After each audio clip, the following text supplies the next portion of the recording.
it looks like Mother Nature is finally on our side this week, and looking at the forecast, it looks like it's gonna stay that way for at least 3 or 4 days. It is beautiful outside. It's 15 degrees, it's sunny, and there is not a cloud in the sky, and that makes for some perfect working conditions to keep working on our van. Looking inside the van though, it's coming along really nicely, but there are a few things that are not quite so beautiful, that are really easy to overlook, that have to get touched up now before we get too far along in this process. Like a couple places in our cabinets where you can still see electrical wiring, or having a gap between the wall and our ceiling behind our bed. We're Rich and Kirsten, and for the last few months we've been working hard on self-converting a Ford Transit into a beautiful camper van. Building our van during the winter has been very challenging, but now that the weather has turned, all of those freezing days working on our van is totally worth it. Last week we installed all of our electrical components, which made our Transit feel a lot more like home, but this week, things are about to change drastically. After we finished filming our video for last week about the electrical install in our van, I took the liberty of installing the Renogy DC to DC charger right behind the driver's seat here. There is one small downside right now to our setup, and if you'll remember our Renogy DC to DC charger install video, I had mentioned that I was looking for a 12 volt positive signal that was only active when the engine was running. One of our subscribers actually commented on it. They have a Ford Transit as well and were able to find the engine run signal under the driver's seat, so thank you so much for that, Kelly. I was able to find it in our Transit. I've decided at this point not to use the engine run signal because I just don't want to take the driver's seat off and remove the battery in the battery case, because getting access to it under the driver's seat is not as easy as the solution I came up with. This terminal right here is called the customer connection port, and as far as I know, it's on all Ford Transit vehicles.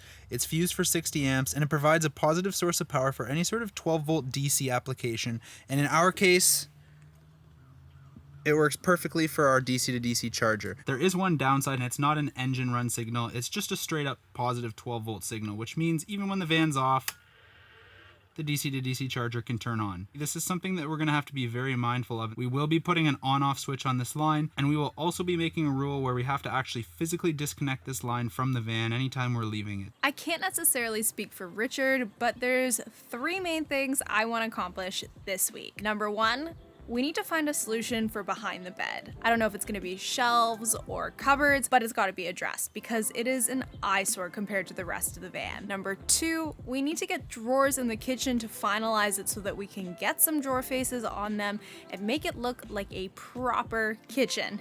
And number 3, we still need to install the other side of our kitchen that's going to be housing our plumbing system. Gotta dodge all the electrical stuff. Don't want to touch any of that. So wait, you're gonna put metal cutlery right above You all bet of our I am. electrical stuff? It'll be in wood, it's fine. How did this end up at this size? It's... I don't know how we ended up here.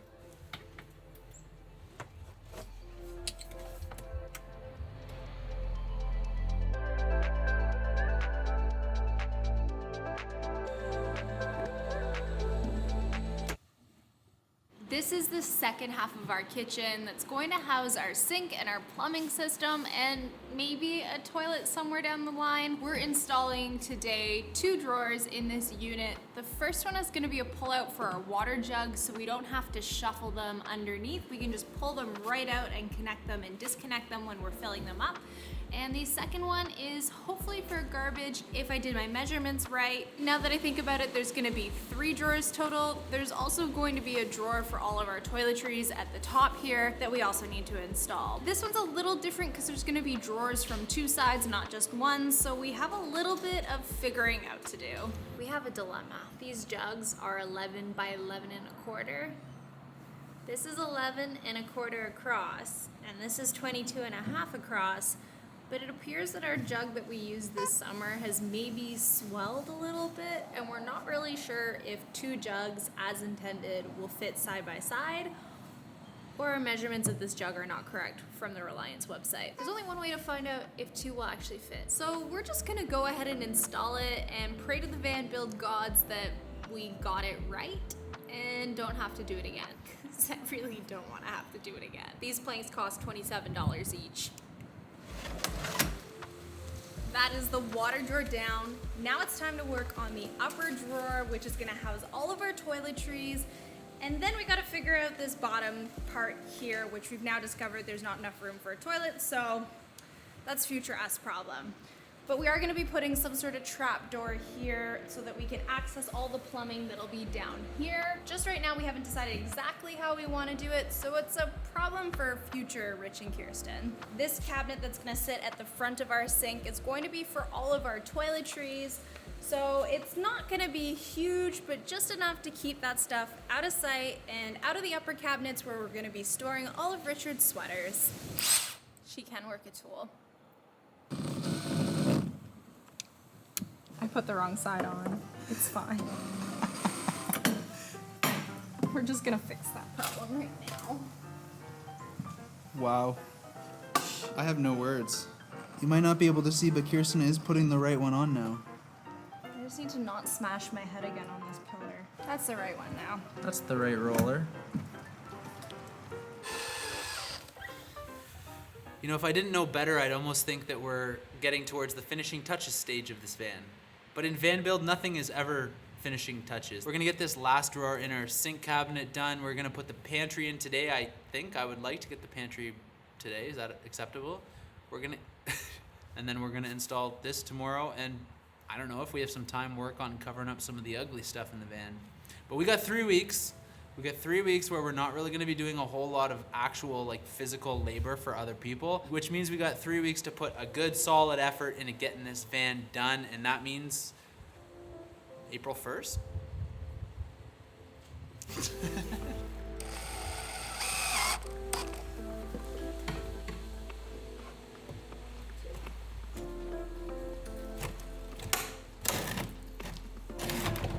First time's always hardest. We did it! Well, I think it's fair to say that we've turned into a real drawer-making factory. I'm honestly super impressed with this last one. I think we finally figured out how to get it right. That being said, for the rest of today, we have some errands that we have to run, and tonight we might try and put together our pantry.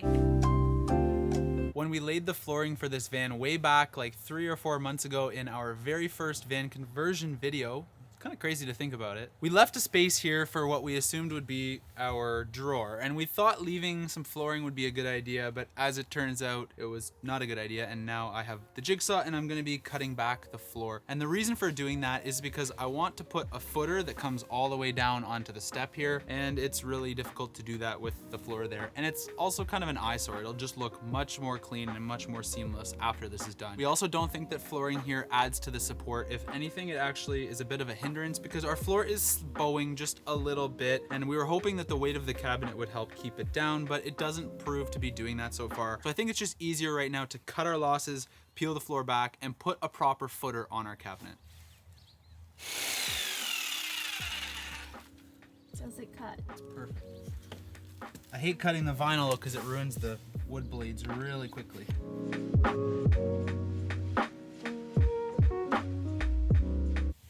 So this is definitely the way here. That's much better. Much better, guys. Now we have a mess to clean up. Yuck. So when we're talking about a footer, this is what we're looking for. Oh, it's perfect. Look at that. That is what we're talking about. So here's the plan. We're gonna put some pocket holes on the backside and screw it actually into this cabinet to make it part of the frame. We're gonna put some felt pads on the bottom here so that we don't have to listen to any rattling. And then eventually we're gonna paint it. We're gonna have to cover this somehow too, but I'm not sure how we're gonna get there quite yet. I have an idea.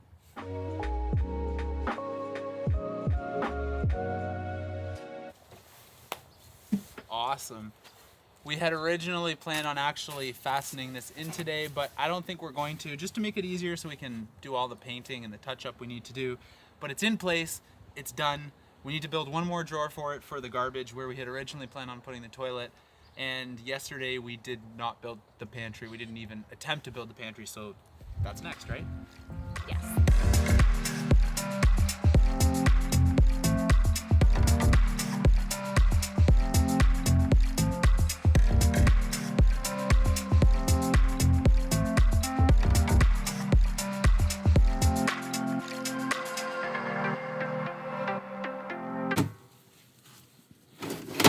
There we go. Done. This seems really menial, but the Purolator guy came and our accumulator for our water system has arrived. This is our accumulator. What does it accumulate? So basically it helps to manage the airflow between the water pump and where the water source is. It just helps with the overall integrity of the system. It's broken. That sucks. Gonna have to order a new one In a new video. in a new video. $90 for this to have one of the prongs broken. So this is our pull-out pantry. We finally got around to finishing it at the end of today. Really all it is just an inverted drawer without a bottom on it. If you imagine it this way, this is what a drawer looks like. And this is just the drawer on its side with shelves added in it. So next we have to add a roller top and bottom and put it into the van. Luckily there's no fancy measurements to get it in. We just need to get the middle of it. Okay, is that centered? Not anymore. How does it feel? It's not very good.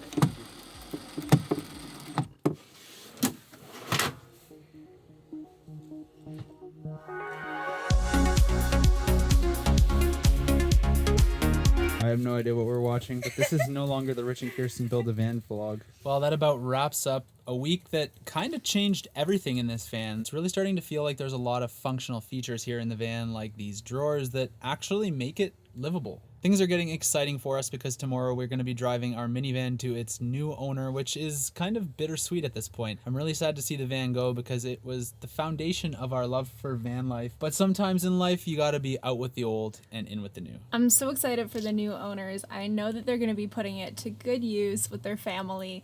And honestly, I'm just happy the minivan gets a home that's well worth it for it rather than... I know I can speak for Kirsten when I say we are so thrilled with how this is turning out, and I'm glad that it seems like we're inspiring some others to potentially take up van life. Anyways, we'll see you in the next video, guys. Bye.